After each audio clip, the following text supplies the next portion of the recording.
held that marketing intangibles is an international transaction. With us, a gamut of senior counsels, the big ones who argued this case. To my left, Mukesh Bhutani, BMR Legal. To my right, Ajay Vora, senior advocate who argued the case. And to his right, special counsel, GC Srivastava, and of course Neeraj Jain, who assisted Ajay ji in this matter.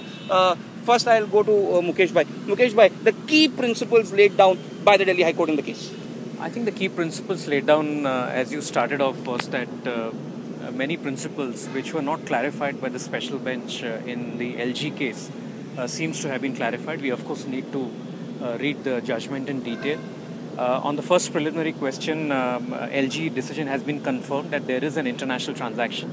But there are several caveats that have been laid down by the Delhi High Court, which in my view will restrict the ability of the field officers to carry out transfer pricing adjustment. For example, they have said that the bright line theory is not a theory that is recognized statutorily under the Indian law. Yep. They have said that the plea that was taken by the department to unbundle a transaction and separate the market and distribution function from brand building function cannot be undertaken under ordinary circumstances. They have laid out, they've still given a kind of window by saying under exceptional circumstances, department can do it. But I think for me, the most heartening aspect of the ruling is the broader principles of transfer pricing. One, it is anti-avoidance legislation. Two, transfer pricing should be used in such a manner that it doesn't result in economic double taxation for the taxpayer. I think this is a very welcome decision because these broad principles have not been laid down earlier, and in a way this is also the first landmark decision of a High Court on a transfer pricing matter. Ajay ji, would you like to add to this? I think, I will echo what has been said by Mukesh, and I think several important takeaways from this judgment. A, that closely linked and interrelated transactions can be benchmarked together.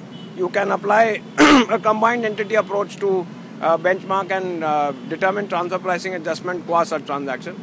It is not possible to segregate AMP expenses so as to constitute an international transaction if the AMP function is part of the overall distribution function.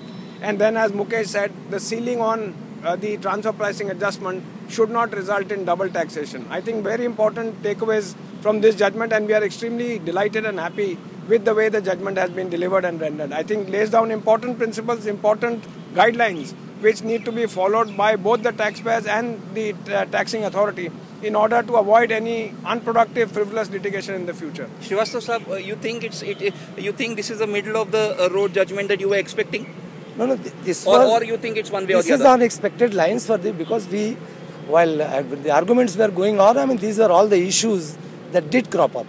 So the point is that this judgment is certainly a landmark judgment because it is for the first time they are laying down broad principles on working of the determination of the arm's length price.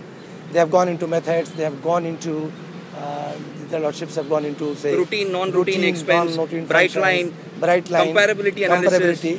And the emphasis all along is on the comparability analysis.